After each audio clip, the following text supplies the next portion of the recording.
Saber-X Studios presents. Hell yeah. Hell yeah. All right, everyone. Thanks so much for joining us on the podcast, Juice It Up, by my good friend, Nice Climbers, a.k.a. Sam Obenchain. What's up? And it's good to have you here. Yeah. You know what? If you had asked me if you were going to be here, 2 or 3 years ago, I wouldn't have believed it, right? Because I used to freaking hate your guts. I used to hate your guts. Yes. Because you were such... And I do appreciate you bringing these. You've redeemed yourself by bringing your own apple juice. Martinelli's. Yeah, man. But you were such an asshole. Yeah. That is not an uncommon sentiment, if I may say so myself. And the story that really, encapsulates that is the Brawl Minus debacle. That was, if anyone from Middle Tennessee remembers that, shenanigans. Yeah. Shout outs to Brawl Minus. Never forget Jedge, Jeremy Everett Jones. Shout outs to the man. Turk. It was interesting because I was helping run the event, sort of. Mm-hmm. And you were a melee elitist at the time. Yes. For sure. Bro, this is so good. It is really good, yeah. Thanks for bringing it. But you were a melee elitist, and you had to play me in round 1 of Brawl Minus. And so what you decided to do, you just, because it was a free bracket, or it was like a $5 bracket, you just entered it for fun. Yeah. Your main goal was to like piss us off, and I guess you succeeded. You played me round 1, and you picked Jigglypuff. Yes. And when Jigglypuff's pretty good in Brawl Minus, but you just ledge camped the whole game. Yeah. Like you were down the whole game and you were still ledge camping. And I was like, everyone was like, "Yo, bro, you can't do that. You're losing. Like, why are you doing that when you're losing?" And I was just cool, just sitting on the other side of the stage, just because I was Captain Falcon. I couldn't like shoot lasers or anything, but I was cool, just chilling there. Yeah. And you were just on the other side, just grabbing ledge. And I was like, "Bro, why are you doing this?" Yeah. Pretty epic stuff. And you're like, "It's not about winning. It's about sending a message." And I said, "Well, what message are you trying to send?" He said, "The message that Brawl Minus sucks." Oh, no. And I ended up winning 2-0. And then Turk came up to me and was like, "Yo, that was not cool." And I'm like, "Yeah, it totally wasn't cool at all." And he's like, "Should I DQ him?" And I'm like, well, you do you, Turk. I'm not gonna go against you if you decide to DQ him. But he can also keep going in bracket. To be honest, in my mind, I was like, yes, please DQ him. Yeah. Because you're just being an absolute degenerate. Yeah. Because it went to like 2 games of timeout. Yeah. Because you just ledge camped the whole time, and I'm like, all right, this isn't fun. Right? Also, another note to throw in there is like, at the time, I didn't play Jigglypuff like in Melee. So choosing Jigglypuff was like, it was like a protest pick. It's like, it's not like it was my main and I was just playing it a different way. It's like, I sought out Jigglypuff. Mm-hmm. And you tried to be the lamest you could possibly be in that game. It was wild. And so what happened was Turk ended up DQing you. Yeah. You didn't even get to play your losers match. He just DQ'd you because you were being super disrespectful. Yeah, and I cried. And, later that night, you went on Facebook. Yes. And you tried to play the victim so hard. You were like, I was just trying to have fun and try to enter the Brawl Minus bracket, and I got DQ'd out of like for doing nothing. And like so many people came to your defense. And they were like, "Turk, what the hell? Like, what the fuck? Like, how are you doing this? Like, you're such a bad TO. Like, why would you ever do this? I would never do this." And it was just a huge conflict. And then I remember, I think it was Rob Sykes. Shout out to Fat Chew if you're watching. He was like, This is exactly some kind of shit that Nice Climbers would pull. Yeah. Like would try to pull. Like he's just being like a douchebag. So no one would listen to that. And, it was wild. But after that, I hated you so much. After that. I had zero respect for you. No, but you've grown so much since then, and we're kind of homies now. So I'm glad that we have that like history behind us and not really like letting it affect us now. Yeah. And you've not only grown in as a person, but also like in sort of the Smash scene in general. Yeah. Like you've been a really notable person when it comes to like running big events, GOML or Genesis. You've been really involved in those events. And I'm just curious, for everyone, like how exactly did you get involved with that? Man, it's a super long story actually. Do you want to hear the big version? It's I cut a little bit out. Version. Yeah, medium all right, version. medium version. Okay, yeah. Well, I ran my first tournament in 2015. I don't know. You went to that, didn't you? You might have gone to that. It was in Shelbyville. It was Squeak Squad presents. Yes, Frame Perfect. It was in that warehouse. Yeah, I remember that. It was so hot. I made the mistake. Little high school Sam booked like a giant gymnasium with these huge windows in the middle of summer, and it was just sweltering. It was awful. It wasn't that bad. I didn't have a huge deal with it. Yeah. See, I didn't either, but everyone ended up dubbing my first tournament. They called it the Oven. And it was like, oh no, it's like your first go at it, and everyone nicknames it something. Yeah. And so so I did that, and then I just was like, this is kind of neat, and I didn't really have any path I was on, and so I was like, might as well, do esports stuff, and so in 2015 and 16 and a little bit of 17, I just like went to as many majors as I could and volunteered. Doing anything I can, just working for free until to get my name out there. And so I went to like Pound, I went to CEO, Big House. And you flew yourself out, or you drove yourself out? Yeah, so I flew myself out. Just like a quick brief on that. My dad worked for the airlines, and so I get like I fly standby with American until I'm 24, and so it's just like a sweet perk. What does that mean? And what that means? Standby? Yeah, what that means is like if there are open seats on the plane, I can get on for like near free. It's like $12. It's like super cheap. Excuse me. Yeah. It's busted. Heck? It's super busted. That's so busted. And so I was like, that was my one advantage though, because it's like I didn't have any money, but I could go places, and so it's like a lot of these weekends I would budget myself. I had like $30. I'll never forget like Genesis 3 or 4, and then like Smash and Splash 3. Both of those weekends, I spent like under $50 a whole weekend. I just bought and Shine 2017. I just literally bought a loaf of bread and peanut butter and jelly, and that was like that's what I did. Well, how'd you pay for like hotel and stuff, or did you like stay with friends or whatever? Yeah, I would have to get creative on that. So I would either like post in local groups to find someone to house me, or eventually, like when I started volunteering, like as it got further and further, like Smash and Splash that weekend, they ended up providing a hotel room for me.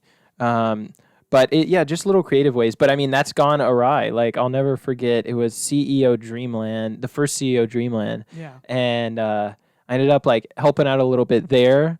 And I was staying with Gravy. He's like a Captain Falcon player. Yeah, I know who Gravy is. I had gone for a walk with Midas, and we walked to Universal Orlando, or not Universal, it was City Walk. And on our way back, I get a call from Gravy, and he's like, hey, man, we're leaving the venue with or without you. And I was like, oh, shoot, I'm like 20 minutes away. And so I was like, just go on. And I was like, sure, I would find housing. Long story short, I didn't end up finding a place to stay. Midas's room was like full or something, and whatever. And so there was a 24-hour venue, so I like slept under a table in the venue. What? And it was terrible. It was like the worst, to this day, the worst sleep I've ever gotten. Chairs as blankets. Yeah. And chairs as blankets. A GameCube as a pillow, you know? Exactly. It was wild. There were people playing above me while I was sleeping. And it was just like, it was broken sleep. And then, so just did stuff like that.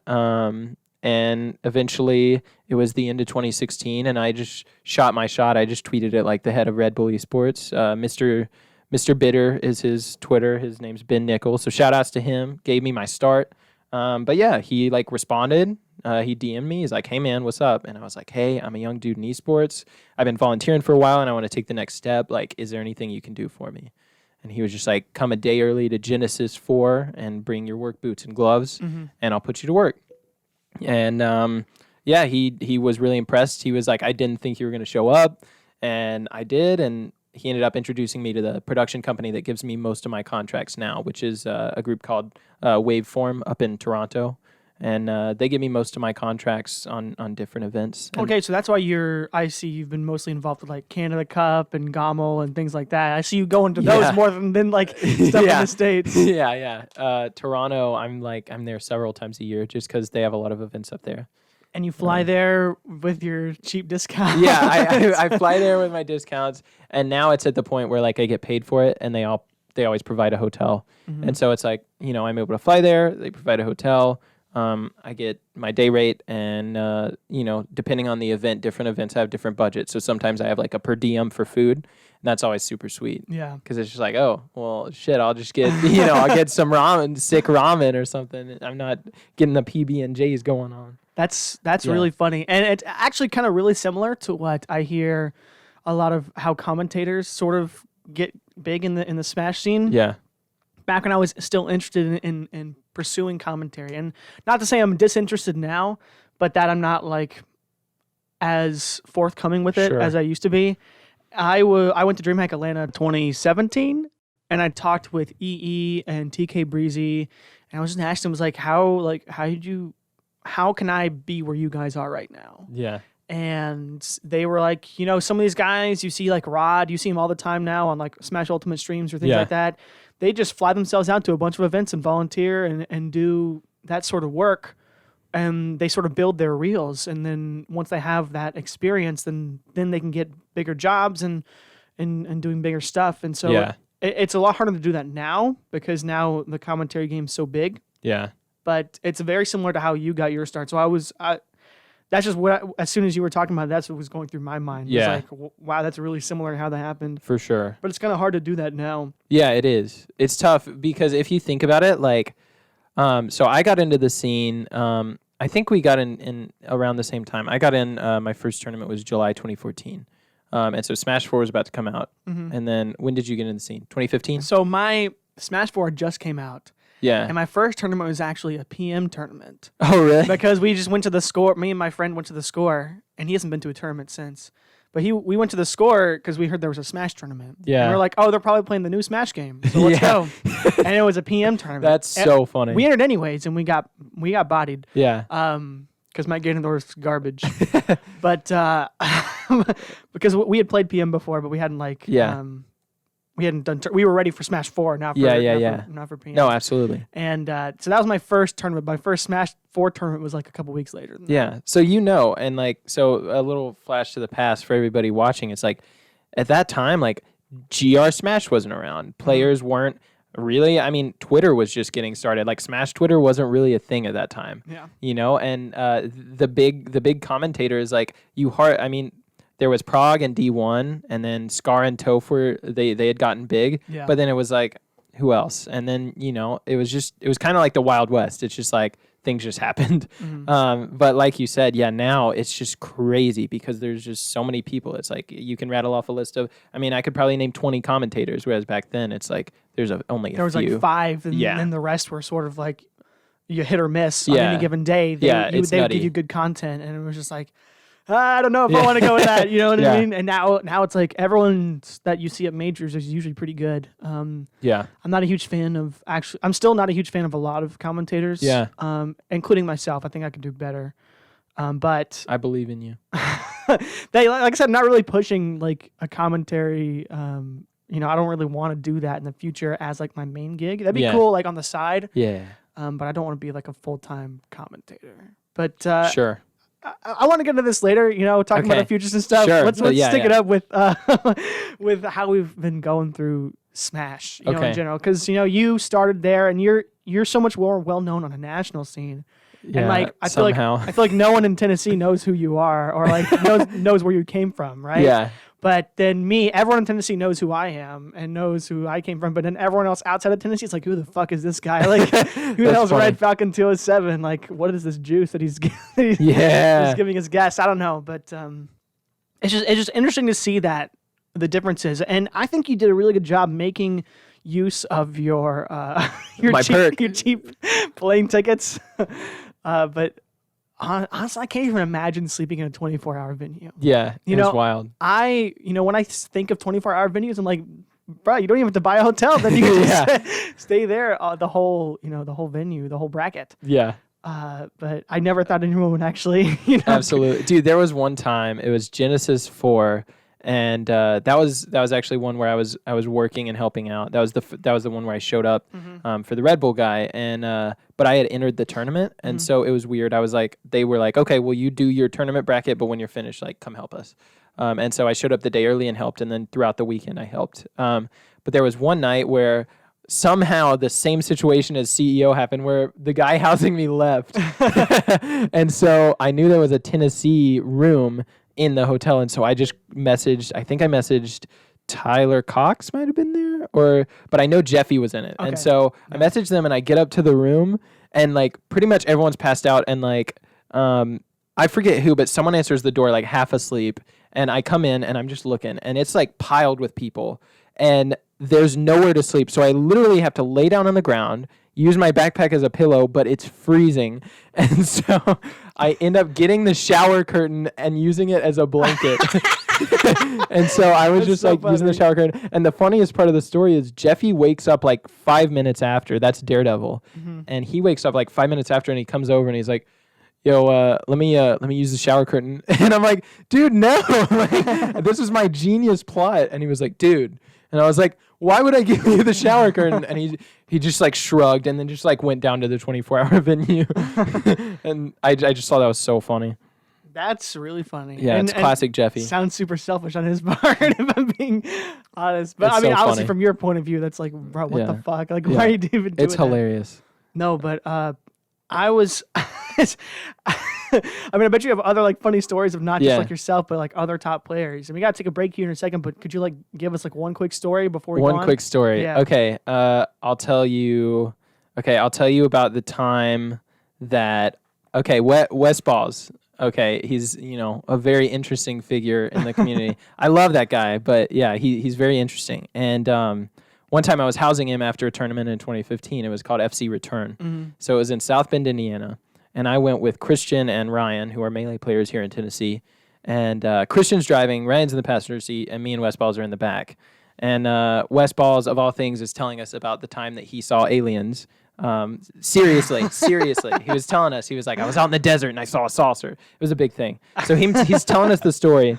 And then all of a sudden, Ryan screams out, we're driving back. It's like midnight. And Ryan's like, drive around the wrong side of the road. And we all look up and we're going, I don't know, 60, 70 on the highway.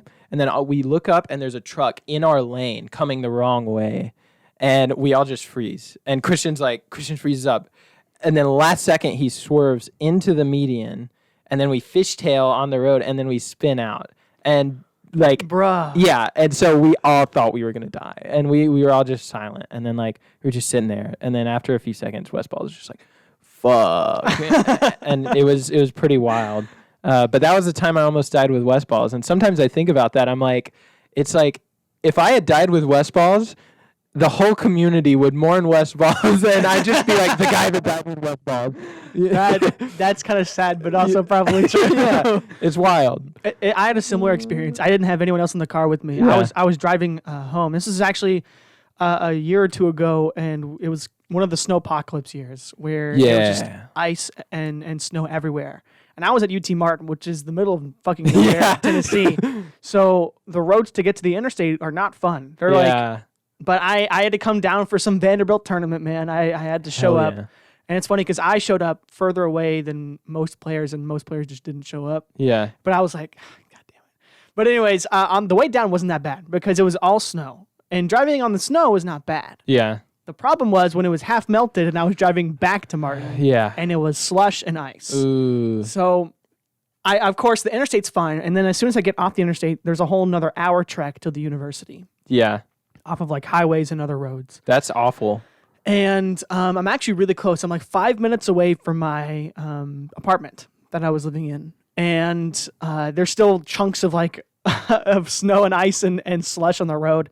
And there's no one near me. There's like a behind me, about 500-ish yards. There's like a Kia Soul or something like that. And I just had to go 70 miles an hour on this bumpy, slushy, icy roadway. And I don't know what it was. I think I hit like a huge chunk of like ice. Yeah. And what happened is my car just spun out. Like it hit it, and the force of it caused me to spin out. and I It's didn't. spooky. No, I was like, I prepared myself because I was like, there's no way. Like if any of this, if I'm going to travel to Nashville and back, right, in a weekend, I had to be prepared if something like that happens. Yeah. So I had trained myself. You know, I'd be like, just Pre-bracket. Yeah, just don't lose your cool. Like, because the problem that most people get into crashes is like they'll do it, and then they will they'll lose their cool and make it worse. They freak out. So what happened was I hit the chunk and I just did a complete 360, just like no. And I was just super chill. I like let go of the gas and I was still in the car and I did a complete 360. The car was stopped. The Kia Soul passed me and I just started up. Oh again. my gosh, bro! Good shit. Good shit. And then I ended up passing the Kia Soul later on, and there were these two elderly people. They were a couple, and I just looked over and just like gave them a thumbs up, and they looked horrified. Oh my gosh! What just happened? I was also going like 70 past them, so they were scared. Yeah, like I was gonna do it again. That's hilarious. It was really funny, but yeah, nothing like. That wasn't like death defying for me like it was for you, but I just thought I'd share it because I thought it was interesting. Nothing like a good car crash. You know? All right, we got more funny stories coming up later. Don't you tune out. We're going to keep it here on Juice It Up.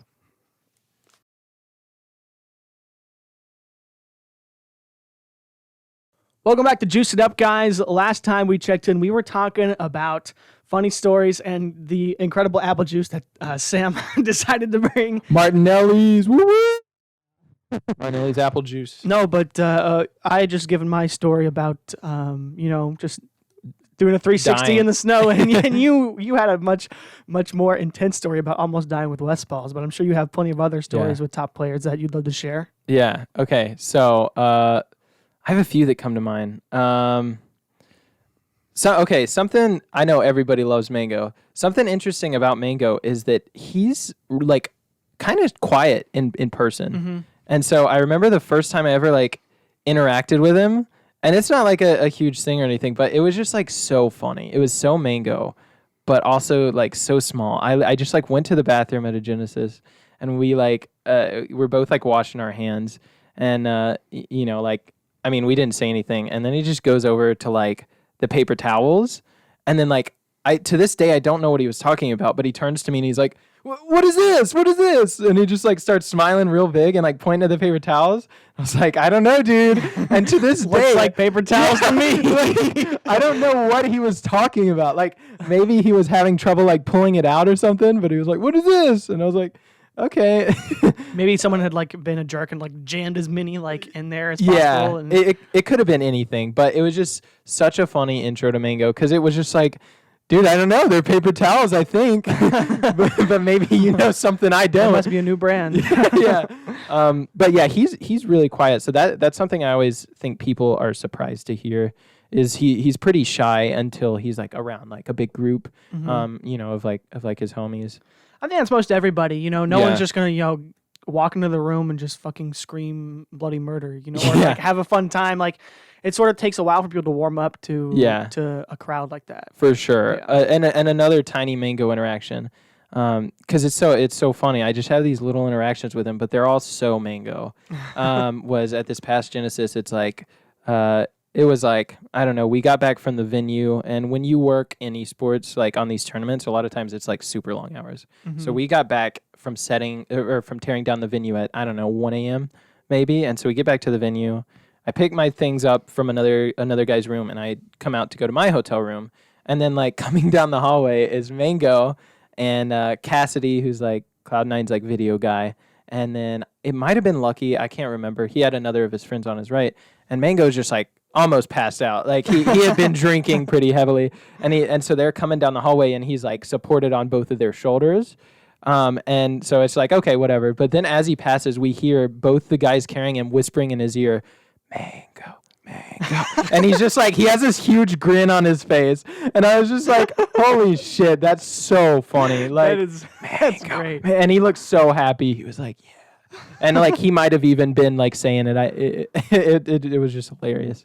That but yeah, Mango, I love telling that just because it's like, I don't know, he's very authentic, but it's like it's just fun to have these little interactions with people that are kind of larger than life. that you've like seen on streams. So what's the Plup and Wizrobe story? The Plup and Wizrobe story. Okay, the Plup and Wizrobe story is it's so stupid. It's like Smash and Splash 2, I think. And so I met Wizrobe. It was a weird thing. This was before Discord. And so when I got into Smash and I saw Wizrobe, I was like, oh my gosh, he's my age and he's getting good. Like I was like, we're just kids playing Smash. And so I was like, I got to meet this guy. And so I ended up I met him at tipped off 9 or 10. I think it was tipped off 9. Yeah. And then I just afterwards I would it's you add everyone on Facebook. Mm-hmm. And so it's when I first got into Smash Facebook, I just added everybody that I recognize their face. And he's one of them. And he accepted the request. And I used to Skype with my friends, and I just messaged him one time, and I was like, "Hey man, you want to come Skype with me and my buddies?" And and he was just like, "No." And then I was an annoying little scrub. I just every now and then I just be like, "Hey man, add me on Skype, let's talk." And he always was like, "No." And then one time I just looked up Wizrobe on Skype, and he came up, and I just added him. And and then he's like, "Wait, dude, how'd you find it?" And I was like, "Dude, I searched Wizrobe." and then I ended up seeing him at FC Return, which is where we took Westballz back from. And he ended up being like, "All right, dude, I'll add you on Skype." And then I just kept annoying him. And then after that, we actually kind of became good friends, and we would talk pretty often. Mm-hmm. But at Smash and Splash 2, I kind of knew him, and he was playing with Plup to warm up for bracket. And I go over there and I'm like, "Hey guys, do you mind if I just hop on?" And they're like, and I'm like, "I just want to float around as Kirby." And they just give me a look like, "Dude, what the fuck are you talking about?" And so I'm like, here. And I just plugged in and I picked Kirby. And they just played their match, and I just jumped around as Kirby the whole match. And that's such a you thing to do. Yeah, it was so stupid. And then at the end, it's I guess I think Wizrobe won the friendly, and he was down to 1 stock, and I had 3 stocks as Kirby, so I just jump in and back air him, and he dies, and he turns to me and with a straight face, he's like, "Are you gonna tell people that you beat me now?" And I'm like, "Yeah, I am. I beat Wizrobe." So that was a fun time. Wizrobe's an interesting guy too. Didn't you used to coach him or something? Yeah. It's super funny because I just get a lot of shit from my friends because they're like, "It's Wizrobe's coach," and I'm like, "Yeah, that's right." But yeah, it's with mentality stuff. I mean, just at the time I was super big into meditation and mindfulness, and I had been practicing it, and I was getting my best results I'd ever gotten with it. And so we talked a lot, and then I think the first tournament was Genesis 4, maybe it might. It was Genesis 4 or Smash and Splash 3, whichever of those came. I think, Genesis 4 came first.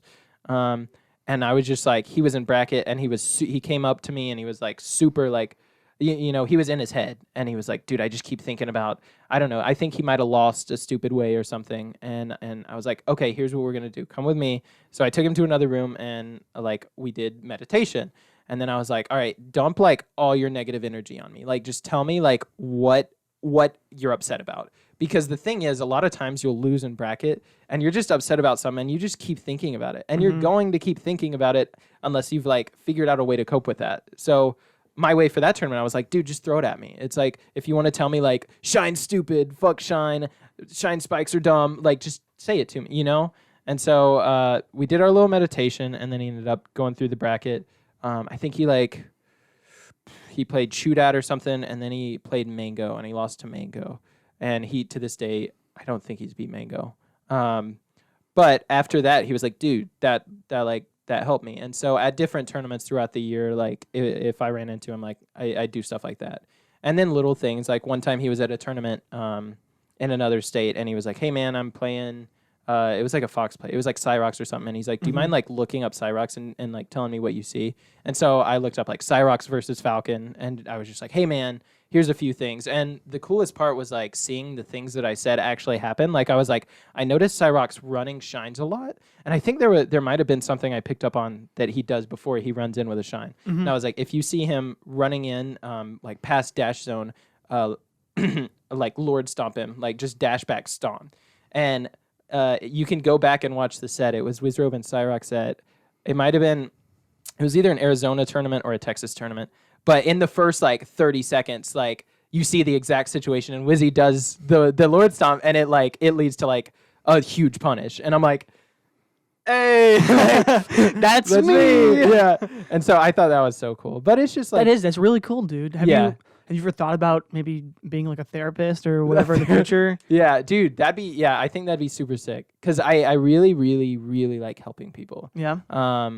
But you know, I don't want to be like, it's hard because I feel like there's this huge imposter syndrome thing where, so it's like, for example, I mean, like with Wizrobe, it's like, I'm like, well, I can't help this guy. He's way better than me at Melee. And sometimes you just feel like a fraud. And same with esports. It's like, I've done a lot of stuff in esports, but imposter syndrome is huge. And that's just basically where you feel like you're an imposter and like you're not really supposed to be there. You know what I mean? I've never heard of that or anything. Yeah, essentially. I'm always exactly where I need to be at the exact time. It's like that Gandalf quote is like, a wizard never shows up late or early. They show they show up precisely when they mean to. Hell yeah. That's me. That's that good stuff. That's me, boy. That's super good. No, but because I say that, but yet I'm in a fucked up part of life where I'm not really sure like what I want to do. Bro, same. In the future. Like I'm out of college, you know, I got a job out of college, and not only that, I got a radio job in Nashville, which is like a really big market. Yeah. And people always tell me like, yo, it's super hard to get that right out of college. You're really lucky. And I'm like, yeah, I guess I am really lucky. And so, wow, actually thinking about it now, that's kind of like imposter syndrome. I'm like, I don't really deserve this. Yeah. I mean, it's not like a great job. It's just, you know, I got my foot in the door. Yeah. So I'm doing stuff there, but I don't really see myself, you know, doing that for the rest of my life. It's not what I want to do. Yeah. And it's hard for me to look at things and be like, yeah, that's what I want to do for the rest of my life. It's really hard.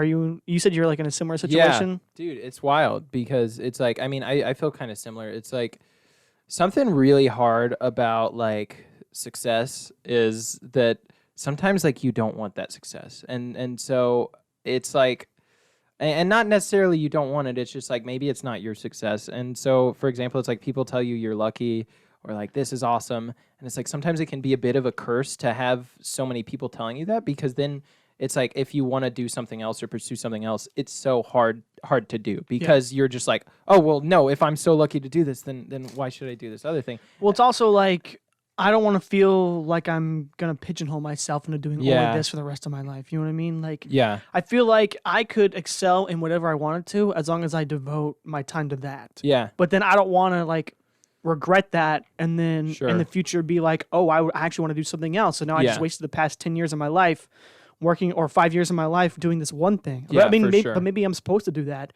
as sort of part of like my journey in life. You know what I mean? Yeah, and like, it's wild because you can't know. Like you just can't. Like there's no way. That's probably one of my biggest things is like I just overthink things like that. And I'm like, I want to know. Like tell me right now, what am I supposed to do? And I just have no fucking clue, dude. Yeah, it's tough. I've been thinking lately about like you know, they say like it's better. There's a straw there for a reason. You can just stick it in there. Whoa. That's pretty next level. I was like, oh, he provided me a straw for when I open it. If you watch me in the first episode of Juice It Up with Kamikaze, I did the exact same thing. I'm like, man, this is fucking hard to open. That's hilarious. And then someone was like, yo, you just stick a straw in there, right? They come with straws. That's super funny. So I was exactly where you are, my dude. Long ago. But it's like I'd rather people say like it's better to be at the bottom of a ladder you want to climb than halfway up one that you don't want to climb. Yeah. And I've been thinking about that lately because it's like I've gotten pretty. I can't even get the straw. Oh, there we go. Okay, we in there. People, but I've thought about that a lot lately. It's like I've gotten like pretty far along in esports, and I'm not complaining because it's way better than any alternative. Yeah, that I would realistically have right now, especially considering I have no college education. But at the same time, it's not my heart's passion, and it's like, it doesn't make me come alive, and maybe it's burnout, call it what you want, but it's definitely just really tough figuring out what you want to do in a world that like so often asks you to do it right now, because time is really what it takes. It's like if we had infinite time, we would figure it out. But like, especially with like the work culture in America, it's like come out of high school and then you enter the workforce and then you figure it out.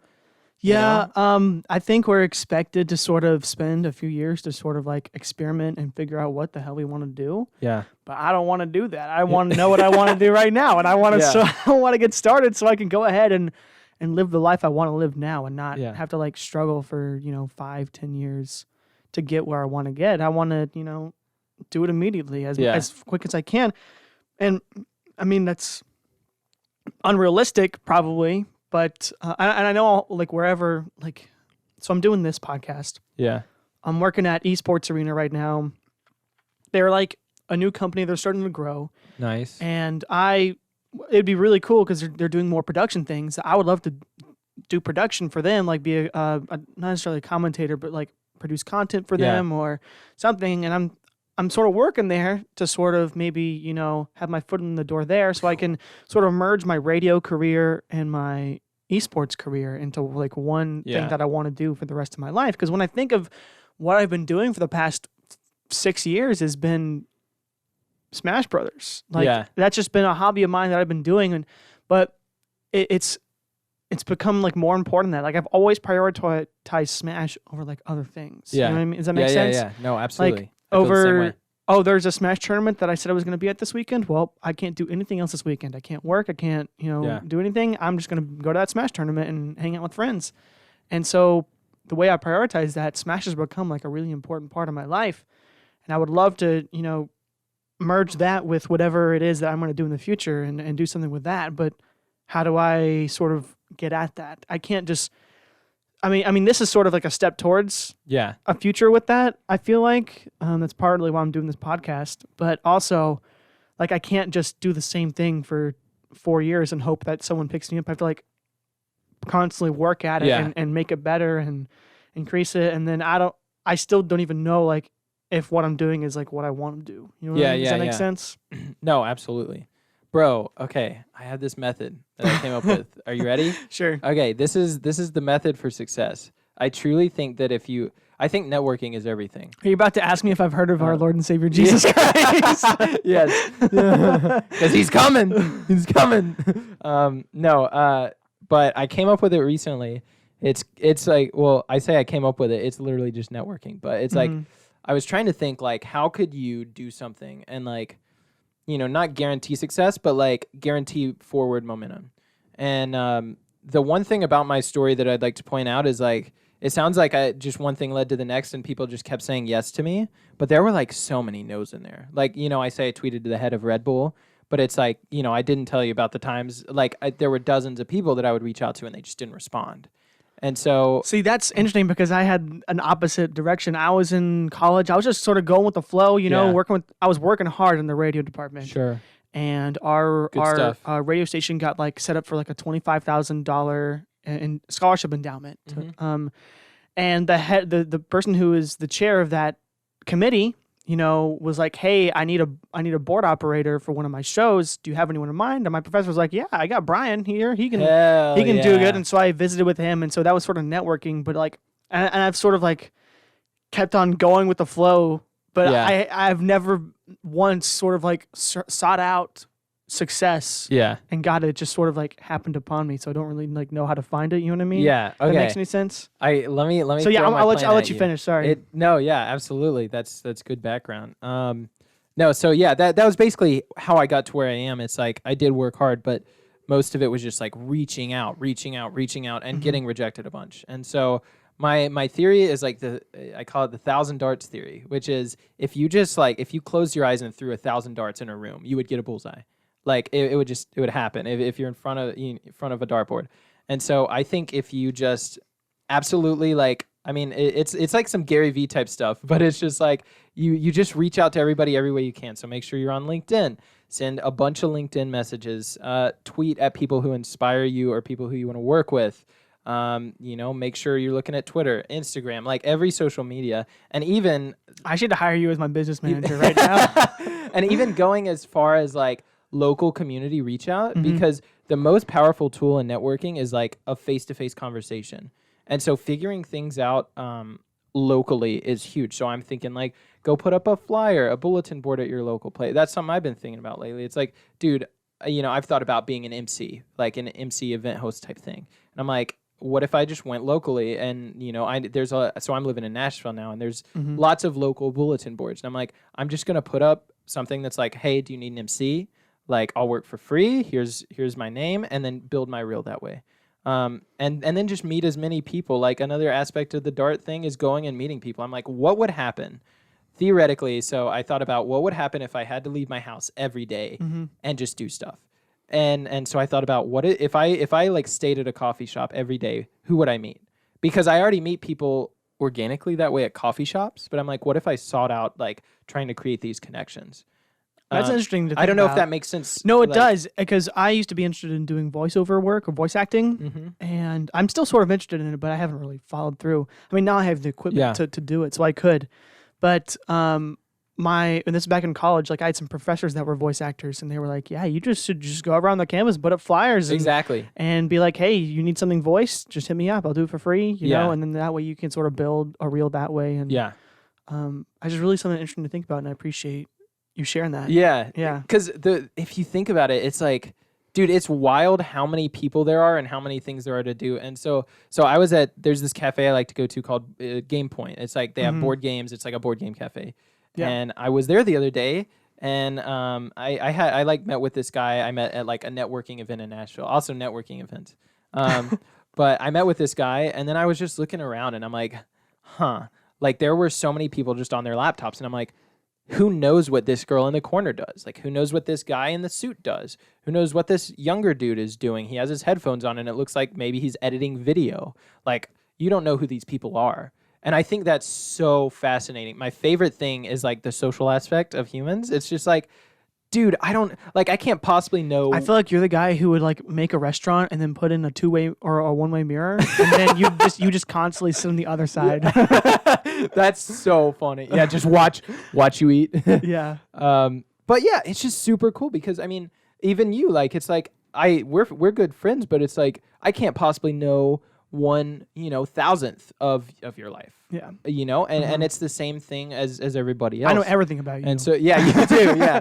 He was there actually at my birth. A lot of people don't know that. I actually consummated it. But yeah, I don't know. I just think it's really interesting to think about what if you just introduce yourself to everybody you met, like you were surrounded with in a day. And what if you gave out business cards? And what if you threw up flyers? And what if you reached out to people on LinkedIn and Twitter and Facebook and Instagram? And what if you started a TikTok and just, it's like another thing that people don't think about is, sorry to get into my rant. Oh, no, I appreciate it. But this is I guess this is the last thing I have to say is like, it's like follower count and subscriber count. Something a lot of people think about is like the numbers, but really sometimes depending on what you're doing, it's better like the quality of who it is. Yeah, rather than the quantity. Exactly. Like think about this, like how cool is it to have one subscriber that you just don't know?